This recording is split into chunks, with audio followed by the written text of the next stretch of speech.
real estate management, what does your team do? Right. So at Real Property Management Genesis, we are property managers.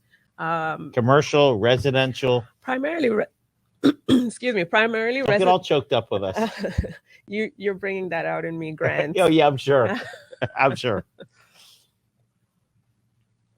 It's primarily residential property management that we focus on, and we stick close to our territories. So we're when in you Broward. Territory, you mean your circle, like in Homestead, Exactly. South-Dade. So South-Dade area. South-Dade.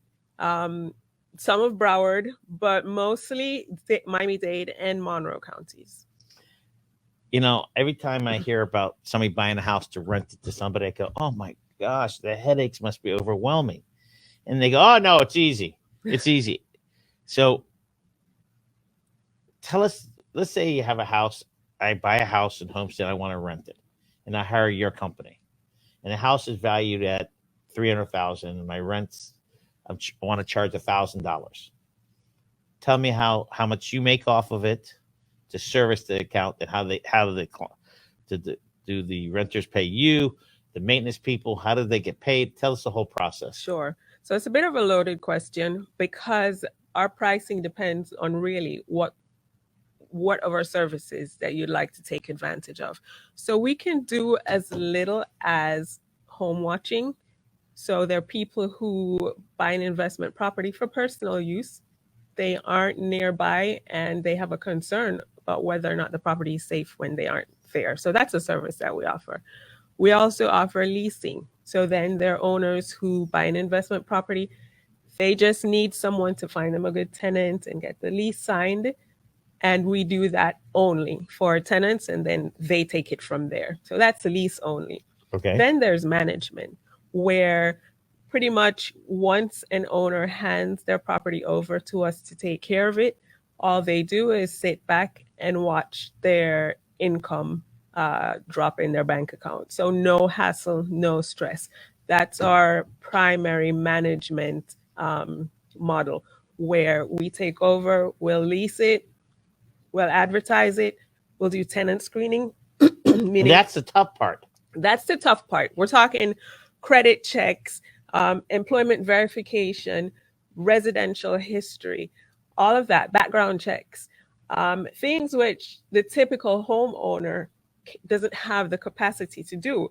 And if you make a mistake at that point and you get a bad tenant in, there's loads of issues that you're about to face. Even though you get last security, the security means nothing, because I understand if you get a bad tenant, it could take months. It could take a half a year. It could take a year to get them out. Exactly. And then you have to go through the legal system and evictions. And but that doesn't happen with you guys, because you clear it all out. Exactly. So that's one of the primary benefits that a property management brings to homeowners, to make sure that we do the hard work of finding a great tenant to put, to pair you with, so that you don't have those headaches. It is a partnership.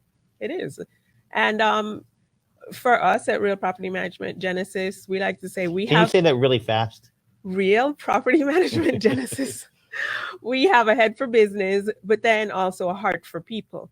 Because if you get a great tenant into your home, best believe do everything that you can to keep them there and keep them happy. And right. That's the other part of what we do. We are that intermediary between your tenant and yourself. We take their calls, we see to their needs and ensure that they're happy. They're good. So if they're happy, you're happy. So if I'm renting the property, I'm the renter. Mm-hmm. My check's made out to your company, and then you pay the owner of the property. Exactly. So and throughout that transaction, if there are any maintenance issues which the owner needs to take care of, we'll do that on his or her behalf, and then remit the proceeds. If I'm the owner, let's say I'm the owner of the property and something needs to be fixed, mm-hmm. Do you pay up front, or does the owner have to pay it? We pay up front, meaning... Wow, so if there's a problem, let's say in the sprinkler system, mm-hmm. You're going to front the money and then the owner pays you. No. So the arrangement with our owners is the way that the owner gets to sleep at night and not have anybody calling him at midnight saying, my toilet is busted, can you send a plumber? Is because when we have our management agreements with our owners, we have the foresight to set aside what we call a reserve fund, whereby it's usually about $300 or $500 that the owner gives to us or sits into an account, which we use for maintenance.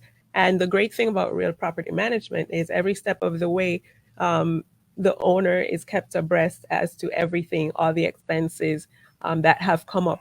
But I don't have to be calling him, at midnight saying, "Can I pay John the plumber $50 to go check the busted toilet?" And is this you and your husband's business? Yes, it's a family business. Family. Is your husband handy? Are you a handyman? He's handy. He's handy. He's handy, but he is not our primary maintenance. No, person. but I'm saying it's a tough business. Yeah. It's like having a people think it's easy. I'm going to buy land, I'll rent it out. Yeah. The land might not depreciate, but the house could depreciate if you have the wrong tenants. Exactly. Correct? Yeah. And the reason why we formalize this business is that we have investment property. And for a while, we decided we could do this ourselves. Like, why are we going to pay somebody else, right? And we did that for a couple of years. And because we saw what went into property management, we decided that we wanted to formalize the business to be able to put our know-how to use for other people who are in a similar situation. Just because somebody has bad credit or something like that doesn't mean they're bad tenants. No. Right.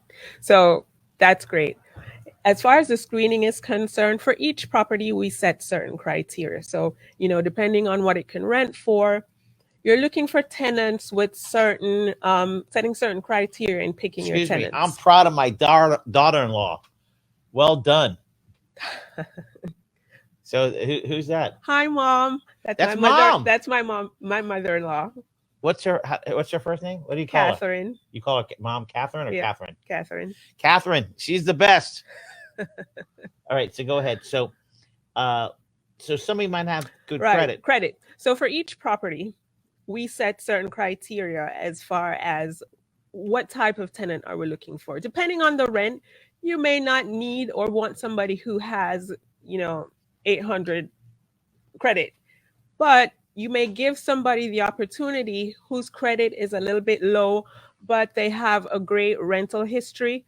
They check out great with background. Their previous landlord says they pay on time every month. So the tenant screening isn't straightforward to say, if you don't have 800, you can't rent our property. It's really a mix of criteria that we look on to match the right tenant to the right property. It's not. How many your clients range from Homestead? You have some in Broward. Why in Broward?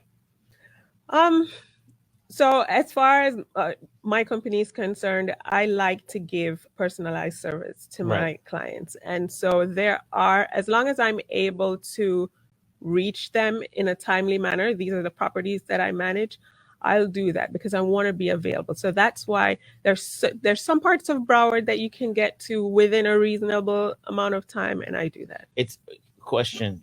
I know who your client is, but do you feel sometimes the client is the renter and the owner? You feel both of them are your client, correct? Both are my clients. Has to be. Because as I mentioned before, it's a two-way street. I can put a great tenant into your property, right?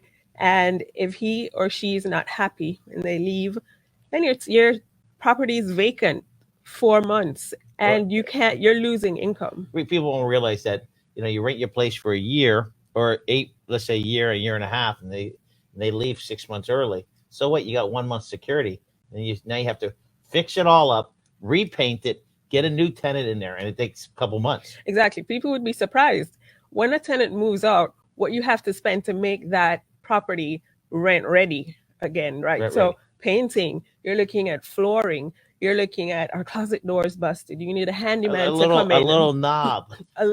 It all adds up, right? Because once you're living in the house, you get used to that little spot on the wall, but a new tenant doesn't want that spot on the wall. No. Or their little kid might have puked in the wall in the corner. You don't know it because the couch is there. Exactly. So, which is why we have a great partnership with our cleaning agency as well. When we rented out our personal property the other day, like we did the cleaning, we did the sweeping, we had somebody come in and paint. And then Rosie comes in, who is our cleaner, and she's like, this place needs a deep clean. I'm like, what are you talking about? Deep clean, like deep clean. Which is what we recommend Right. whenever a tenant moves out and one comes in. And then she goes and she starts looking in the vents, and they're all dirty, or behind the fridge, and it's a mess, or behind the stove. And if you're living there, that's nothing to you. You don't see those things. But best believe when a new tenant or an applicant is coming to look at your property, they notice things like these. So you want to make sure that little things like those are covered. Deep cleaning. Now, sometimes some rental properties, they pay for a housekeeper to come in and clean the property. And is that some of your owners? No, so we'll take care of that as well. We have a great team of vendors or partners that we use that are licensed and insured, by the way. So you'll have some owners who will say, well, my brother knows plumbing, he can come in and get it done. Unless his brother is licensed and insured, I'd really rather not use your brother to do the work, because at the end of the day, if something goes wrong, who's that on? So to save money, they'll use their cousins, brothers, nephews, right, best friends, sisters, cousins to do the plumbing to save $50. But if it's done sometimes without a permit, and then you have problems with your owner of your property. Am I correct? Exactly. So we only use licensed and insurers. Maybe I missed the answer. So do some of your rental properties, do you have a housekeeper comes in once a month to keep it maintained? No. So it depends on the type of lease that we have. The majority of our leases are long-term residential, meaning people who rent for a year. And so in that case, once that's leased, that becomes their responsibility, the cleaning. Correct. But they still never do it good enough. But they're living there. So right. During that time, that's on them. If they want to live in a messy environment, as far as, not taking care to clean properly, that's on them. Now, we'll pop in. We do periodic. Do you drive by the properties? Do you pop in? Do they see you? Yeah, we have what we offer to our owners are regular, what we call property evaluation. So depending on what our arrangement is, we'll go in every other month or every 6 months. And this is not a surprise for the tenant. This is something that we arrange. We're coming in to do a property evaluation. The tenant is very accommodating. And what we're doing during those visits are just making sure that, everything looks okay. There's nothing major that we have to get the owner ready to pay for. When you go by, it's a check to go, when's the management company coming by? So they're always keeping it a little bit cleaner, I think. Great. Right? But we're not just looking to see that you vacuum the carpet. We're looking at stuff like, the cupboard doors falling off. Is the toilet flushing okay? Is there a leak spot in the ceiling? That's important. I think what you do is very important. Not in your own land, if you are handling it yourself, there's less chance you're going by. Not you, but the property owner. Yeah, and you're not looking for that type of thing. You're just going in, is there a spot on the wall? Did they smudge the paint? Is my floor scuffed? You're not looking for the important things, like the things that are going to cost you money if they're not taken care of. Now, the yard, is that responsible of the landlord or the owner? The landlord or the It depends on the house. So, for instance, if your home is in an HOA community, most of the time the HOA takes care of, the exterior. Right. If it's a single family home, then that's a conversation that the owner and myself would have in the beginning, who takes care of the yard. Usually it's the tenant, and the tenant is okay with that, but we have to include that in the lease. You can't just assume, which is why we go back to leasing. People go and take the lease off the shelf from Office Depot and give that to their tenants to sign, and not realizing that there are things there that they're not protected for. By the way, I met you at the Mercedes-Benz event, the South-Dade Chamber, correct? Yep. We were hanging around the food table. Well, I was. That's when I met you. Yeah. So I wanted to get back. So 2 types of rentals that we manage: long-term, which is that 12-month rental where somebody's living there, and then there are vacation rentals. And a lot of you handle vacation rentals. we do handle select vacation rentals, because to manage a vacation rental well, you really have to be on top of your game because it can be time consuming to do it well. So we handle vacation rentals. Most people, they buy an investment property and they're not sure what they're going to do with it. Like, should I rent it for 12 months?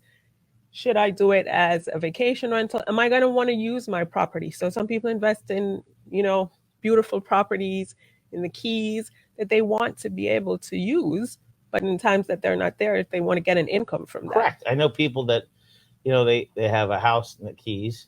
They never let me stay there, but that's another issue. And they don't go all the time. They go one week of the month, and they go, if I can rent this out 2 weeks of the month, it pays my mortgage. Yep, absolutely. Most people don't realize that. I do not yet have a house in the Keys. I'm working on it. Tommy, did she just invite us? Thank you very much. Did everybody hear that? Yes. All of Facebook. Okay, but I know people that have houses there, and I can see that, like, people. I'm jumping around. People have houses in North Carolina and they rent it out, and they don't have a management company. I feel that is so risky. It is so risky because I pay for a week, but I'm staying there 3 weeks until the next person comes in. I mean, that happens. Yeah. You see movies about that stuff. Yes. And so again, that's why you think you buy an investment property and you can do it yourself. And sometimes you can. Let's not be mistaken. For instance, I'll tell you what, when we had our rental property before, we started Real Property Management, we had a tenant in our house for 6 years. In your rental property? In our rental property. Never raised the rent. You know why? Because they were a great tenant and we were afraid, to rock the boat. Why am I going to mess it up? They're great. They're paying whatever. Well, come to find out that when they moved, they had to relocate. We were getting $500 less than the market rate per month. From the old one. Yeah, because the other thing is we weren't keeping abreast of what the rental rates were in our community. But in defense of the landlord, that was you. Yeah. You had a tenant in there, no headaches, paying on time. You could have got somebody $500 more. That's $6,000 a year, and they could have stuck you at the end. So sometimes you have to know what's right. Exactly. You have to get that balance. But also remember, Grant, people invest in investment property for different reasons. So somebody might invest in a house in the Keys because they just want, somewhere to stay, not necessarily an income generating account property. That's not necessarily why they bought it in the first place, which is fine. But a lot of people invest in additional property for it to become a source of passive income for them.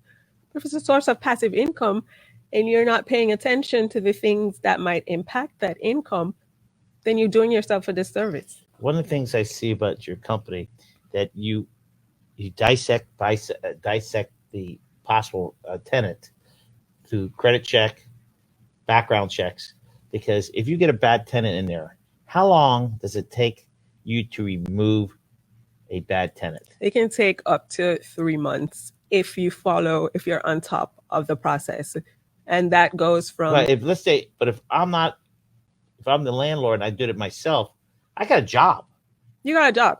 And you go find an attorney and get ready to go sit in court a couple of times. Right. So that's what you do. You'll make sure if it happens, and it doesn't happen, it does happen more than it used to, correct? Mm-hmm. It does. I mean, unfortunately, with the pandemic, we had the moratorium on eviction. So, which was great, by the way, in terms of protecting renters. Who's Karen Davis Johnson? Everybody has 2 last names. Yes. Who's Karen Johnson? Davis Johnson. Kareen. She's awesome. Kareen. Yeah, Kareen. Where does she live? She lives in Jamaica. I love Sue too. Kareen, see you around. Okay, so let's talk about some other things give me some more positive things that not your company, companies like you. Okay, I know you guys really specialize and personalize, but what are issues that occur to people that they need to know? But if you need a management company. Yeah. So first you need to make that decision. So if you've been doing it on your own and there are certain pains that you have. I have to interrupt you. I love the couple. Let's say the man doesn't work or the wife doesn't work. One of them That's a great job. I'll handle it. Mm-hmm. I'll handle the property. And they go, you know it's going to be screwed up, correct? 9 times out of 10. Yeah, whether it's a man handling a woman, if you have a job or you don't have to work, you think you can handle it. It's like, really, I got to go collect this. I got to do this. I got to do that. If you don't have a job, if there's somebody who can manage it full time, then, go ahead, go take a shot at it, because you could probably go take a shot of it. I like that. Go take a shot of it. I mean, it's possible. We did it for a few years. So you and your husband doing this for how long? We've been doing property management for about 7 years. That's a long time. And you're building every day. Yeah. And where do you get your clients from? So a lot of our clients come via referrals, because the great thing is if you're good at what you do, if people appreciate the kind of service that you deliver, they tell other people. And really that's how we've been working on building our business. And so you have your own business, and then you have your own personal rentals too. Mm-hmm. So you understand. Yeah. We understand both sides of scenario, which is what, our clients appreciate. We've been doing this for ourselves, so we understand what it means to maximize that return on investment, to try and manage your expenses, to have foresight so that, if God forbid something major happens, you don't have to be wondering, where am I going to find the money to fix this? And this tenant needs it done, like the AC, which can be a significant repair cost. You're talking like $6,000 to get a new AC. If your tenant calls and says, my AC is busted, that's something that you need to be on top of. One of my sons rents a apartment from somebody. The owners come once every 6 weeks to change the air conditioning filter. Yep. But that's not what they're there for. They're not there to change the air conditioning filter. Well, they are there to change the air conditioning. No, that's what they say. They're there to make, because they know they have to walk through. They range like on a Saturday to come. And I'm thinking, that is brilliant. So not changing your AC filters is one of the top ways to get a busted AC and a $6,000 bill. But you're right. Property evaluation is another thing that we do for our owners. You got to go look. Mid-lease, you got to go see what's going on. You could have the best tenant there. The tenant may overlook the fact that, wait, there's a spot in the ceiling that keeps growing, which may be, a leak from a pipe upstairs. There are things that we're trained to look for, which the average person isn't. And that helps an owner as well save a lot in the long run. That's great. Well, I appreciate you being a member of the South-Dade Chamber. It's great for our community.